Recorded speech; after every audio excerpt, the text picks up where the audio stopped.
नमस्कार, Ishan news network के news room से मैं शारिफ खान। आधुनिक दौर में प्यार करने का तरीका भी बदल गया है। फेसबुक के जरिए दो लोगों को प्यार होता है, वो प्यार परवान भी चढ़ता है। बदकिस्मती देखिए, इसमें लड़की बिन ब्याही माँ भी बन जाती है। लेकिन वो शख्स जिसने उस लड़की से प्यार किया, वो आज उसे धोखा देके और छोड़ के भाग गया है। क्या है पूरी खबर, आइए हम आपको दिखाते हैं।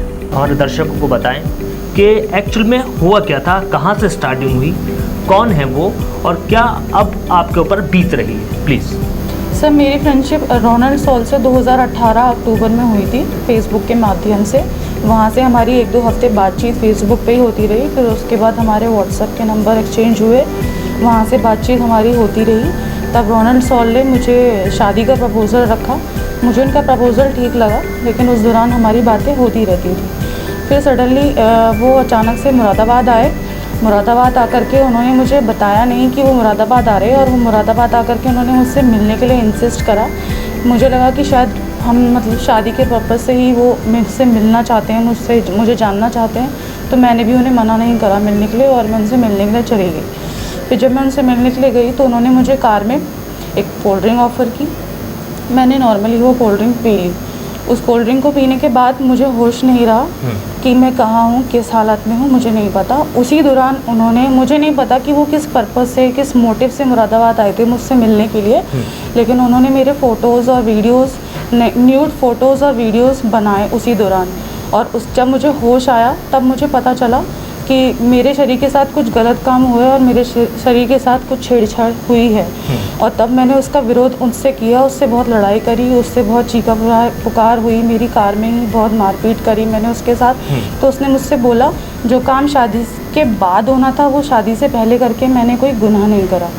मैंने कहा, लेकिन तुमने मेरा विश्वास तोड़ा है। तो बोले, मैंने कोई विश्वास नहीं तोड़ा है, मैं तुमसे शादी करूँगा। अच्छा। फिर उसके बाद इन्होंने मुझे अपने घर वालों से मिलवाया। इन्होंने अपने घर वालों से बोला कि मेरी इससे शादी करवा दो। मुझे नहीं पता था कि उसके घर वाले भी उससे मिले हुए हैं। फिर उसकी मम्मी ने उसने अपनी माँ से मुझे मिलवाया, रोजी सॉल से। उन्होंने भी मुझसे यही बोला। ठीक है। फिर उसके बाद वो वीडियोस और जो पिक्स उनके पास थे, वो मुझे उनकी धमकी दे करके मेरे साथ रोज़ फिज़िकल रिलेशन बनाता था और मुझे बहुत टॉर्चर करता था। तभी उस दौरान मुझे पता चला कि मुझे प्रेगनेंसी है। और उस प्रेगनेंसी का जिक्र मैंने अपनी सास से, रोजी सॉल से किया। तो मैंने उनसे बोला कि मतलब इस तरीके की प्रॉब्लम है तो क्या करना है, आप मतलब बिना शादी के ऐसे रख रखा है, तो अब तो हमारी लीगली शादी करा दें। तो उन्होंने मुझसे बोला कि तुम बच्चा कर लो, हम तुम्हारी शादी करवा देंगे। ये वो बोल रही हैं जो लड़के की माँ हैं। उन्होंने मुझे बोला कि तुम बच्चा कर लो, हम तुम्हारी शादी इसी से कराएंगे।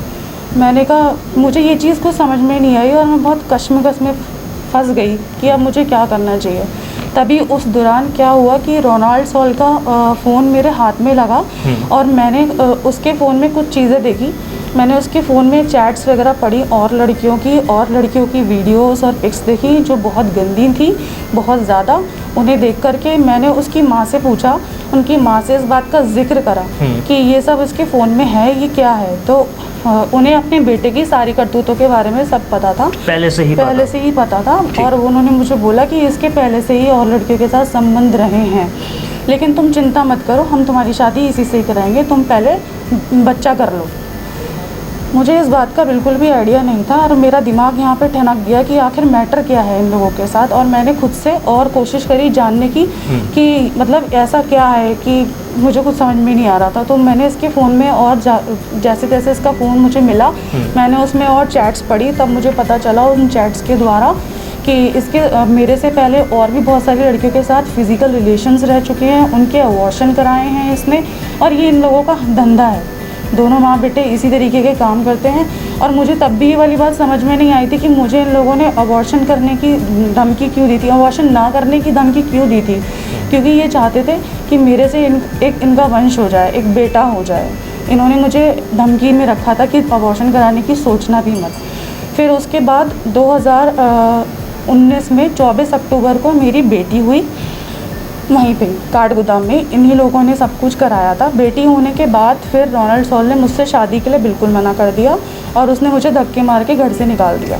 शायद वो इसलिए जो बेटी हुई, अगर बेटा होता तो शायद वो आपको अपना लेते। यस एग्जैक्टली यही था। अच्छा, आपकी जो मुलाकात हुई है, जो वो को कौन सी सन में मुलाकात हुई है? पहले जो फ्रेंड रिक्वेस्ट 2018 में ही हुई थी। 2018 दिसंबर 15 को ये मुरादाबाद आया था मिलने के लिए। अच्छा, उसके बाद जब आप काठगोदाम में आपने एक बच्चे को जन्म दिया, तो उसके बाद इन लोगों का क्या बिहेव रहा आपके साथ? मेरे साथ ऐसे बिहेव रहता था जैसे कि मैं इनके घर में एक सर्वेंट हूँ और सिर्फ इन लोगों को घर में एक काम वाली बाई चाहिए थी। मतलब इस तरीके का बिहेव था कि मैं बता नहीं सकती। टॉर्चर करना, मुझे ताने मारना और हर इस तरीके का घर का कामकाज मेरे पे बिल्कुल लोड डाल दिया था। मतलब ये पता होने के बावजूद आप इनके घर में रह रही थी? जी, बगैर शादी। इन लोगों ने मुझे डरा धमका के रख रखा था ना। जो वीडियोस और जो फोटोज़ मेरे इसके पास थे, वो मुझे उनकी धमकियों से मुझे रख रखा था ज़बरदस्ती। आपको दबाव में रखा गया कि आप अगर ये ऐसा कुछ काम नहीं करेंगी घर में तो आपको भी बदनाम कर दिया जाएगा। आपकी जो फ़ोटोज़ और वीडियोस हैं मैं वायरल कर दूंगा। और बाकायदा करी भी हैं उसने, क्योंकि मुझे पता चला कि मेरी जो फ़ोटोज़ और वीडियोस हैं वो उसके उसका जो फ्रेंड सर्किल है उसमें दिखाई गई। ये बात को पता चला? हाँ। तो बगैर शादी के जब आप रह रही थी तो आपने कुछ 2, 3, 4 बार कहा उनसे कि शादी? बहुत बार मैंने कहा, हर बार कहा। जब वो मुझे टॉर्चर करता था फिज़िकली और मेंटली, तब भी मैंने उसको और उसके घर वालों को बोला था शादी के लिए। फिर जब मैं प्रेग्नेंट हुई तब भी मैंने शादी के लिए बोला। जब बेबी हो गया उसके बाद भी मैंने शादी के लिए बोला। लेकिन जब उन्होंने मुझे घर से निकाल दिया तो फिर मेरे पास फिर कुछ था नहीं। फिर उसके बाद मैं रात बेरात अपनी बच्ची को लेकर के, जैसे तैसे मेरे पास जो थोड़े बहुत पैसे थे वो लेकर के मैं अपनी बच्ची को रातों रात मुरादाबाद आई, बस में बैठ कर के। काठगोदाम से आप मुरादाबाद आई। आपने इसको कोई शिकायत कोई पुलिस को दी है?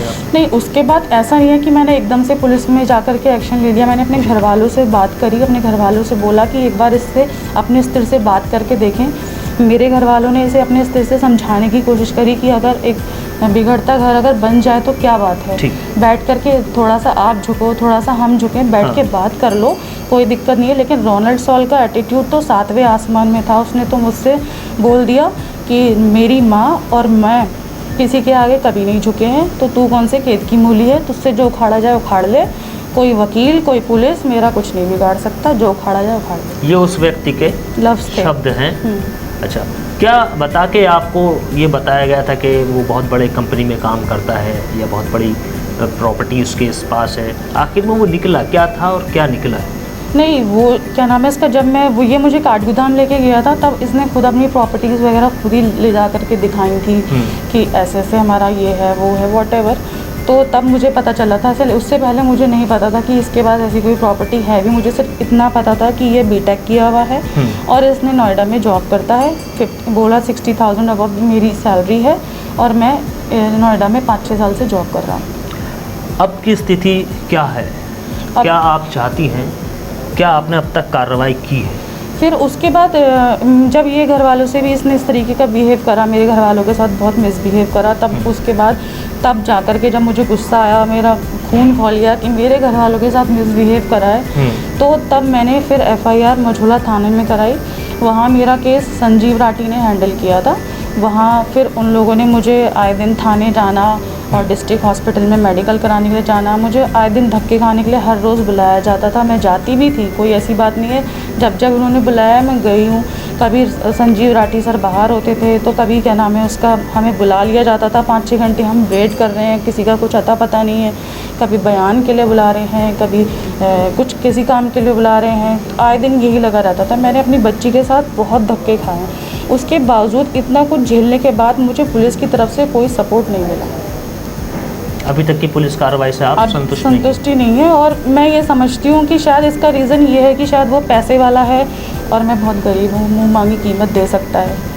मैंने इतना कुछ होने के बावजूद भी अपनी बेटी की वीडियोस और अपनी बेटी के पिक्स उसे भेजे थे, तो कि शायद उसको अपनी बेटी का प्यार देख, मतलब ये सब देख के प्यार उमड़ आए और चीज़ें शायद नॉर्मल हो जाए। लेकिन मुझे नहीं पता कि उसका दिल किस तरीके का बना हुआ है। तो आप खुद समझ सकते हैं कि एक औरत के लिए एक बच्ची को पालना कितना मुश्किल है आज के दौर में। इतनी महंगाई है और किस तरीके का समाज है। फिर वो बच्ची है, बहुत कुछ चीज़ें हैं जो मुझे झेलनी पड़ती है। दिन रात मेहनत करके मैं अपनी बच्ची को पाल रही हूँ। उस चीज़ को देखते हुए हम जैसों को अगर हमारी सुनवाई ना हो तो फिर मुझे ऐसा लगता है कि शायद क्या कह सकते हैं। इस पूरे मामले में कानूनी कार्रवाई भी की जा रही है। FIR हो चुकी है। वरिष्ठ अधिवक्ता विनय खन्ना ने हमसे बात करते हुए बताया कि वो इसके लिए बहुत आगे तक जाएंगे। देखिए, ये इतना जघन्य अपराध एक लड़की के साथ हुआ है जी, जिसमें 376, 328, 120 बी और अन्य धाराएं काफ़ी लिखी गई, लेकिन पुलिस ने मुलजिमों के प्रभाव में आकर कोई लड़की के विरुद्ध न्याय की कार्रवाई नहीं की और 8 महीने हो गए, लेकिन अभी तक पुलिस ने कोई भी उनको बुलाया ना उन पर कार्रवाई की, बल्कि लड़की को ही प्रताड़ित मानसिक रूप से करते रहे कि भाई ये कुछ नहीं, ये तो होता ही रहता है। और इसमें विवेचक संजीव राठी गुमराह करते रहे, जबकि 164 के बयान भी माननीय सीजेएम महोदय ने करवा दिए। लेकिन इस सब के बावजूद पुलिस किस लिए कार्रवाई नहीं करना चाहती मुलजिमों के विरुद्ध, इसके बारे में तो पुलिस ही अच्छी तरह जानती होगी। लेकिन हमारी मुवक्किला ने पूरे प्रयास किए, अधिकारियों से मिली, बताया, लेकिन उसे कोई न्याय किसी ने नहीं दिया और वो बिलखती रहती है, रोती रहती है।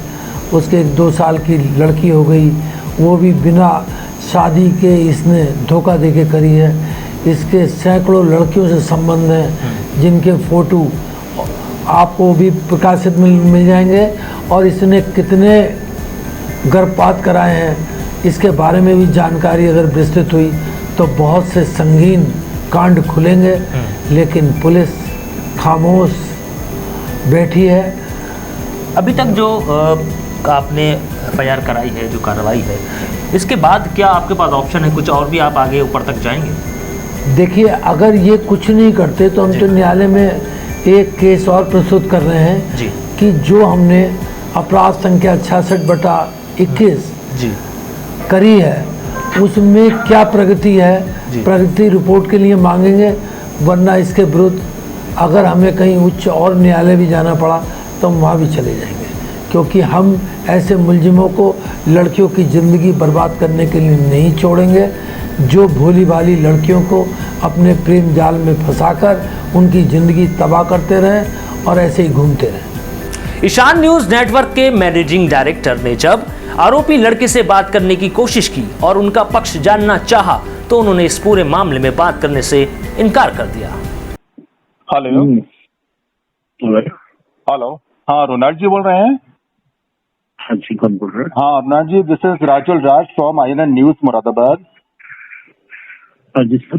हाँ सर, ऐसा है कि ये एक मैडम हमारे स्टूडियो में आई थी कल, नेहा रोज करके हैं, तो नेहा रोज हैं, तो वो कल हमारे स्टूडियो में आई थी। कहाँ से बोल रहे हैं आप? मैं INN न्यूज से बोल रहा हूँ, मुरादाबाद से, ईशान न्यूज नेटवर्क से। तो कल वो आई थी हमारे यहाँ और उन्होंने बकायदा अपना पूरा शूट यहाँ पर दिया है। तो उन्होंने आपके खिलाफ एक 376 का मुकदमा कायम कराया है थाना मझोला में। तो हमने सोचा कि इसमें आपकी आवाज जो है पक्ष जान लेते हैं कि आपका इस पूरे मामले पर क्या कहना है, क्योंकि हमारे यहाँ स्टूडियो में उन्होंने तमाम तरीके के आरोप आपके ऊपर लगाए हैं और तो लेकिन आपका पक्ष जानना भी जो है वो हमारा दायित्व बनता है। तो इसीलिए मैंने आपसे बात करने की कोशिश की, आपको मैंने फोन लगाया है कि आप कुछ कहना चाहेंगे इस संबंध में? सर मैं अभी तो कुछ नहीं कह सकता सर। आप कुछ नहीं कह सकते हैं। असल में उनका यह कहना था कि वो मतलब आप समझ जाइए, जो तमाम तरह के आरोप लगाए हैं फोन पे कहना उचित नहीं है, लेकिन वो चूंकि है कि आपने शायद मैरिज वगैरह का उनसे मतलब बातचीत की थी और उसके बाद आपने फिर वो कहती हैं कि मुझको झांसा दिया, इन द मीन टाइम एक बेटी भी हो गई, तो ये सारे मामले हैं। उसके बाद आप शादी करने से आप इनकार कर रहे हैं, तो इसी को लेके जो है थाना मझोले में गई है। 376 का उन्होंने बलात्कार का, दुष्कर्म का जो है मुकदमा कायम आपके खिलाफ कराया है। तो इस संबंध में अगर आप अपना पक्ष रखना चाहें तो आप रख सकते हैं। सर मैं अभी तो कुछ नहीं कर सकता सर। अच्छा, ठीक है। तो इसीलिए मैंने आपसे बात करनी चाहिए कि अगर आप कुछ कहना चाहें ठीक है, अगर आप कुछ नहीं कहना चाहते तो ठीक है। ईशान न्यूज नेटवर्क की पूरी टीम ये दुआ करती है कि इनको इंसाफ मिले, इनकी बच्ची को उसके बाप का नाम मिले। मुझे दीजिए इजाजत, नमस्कार।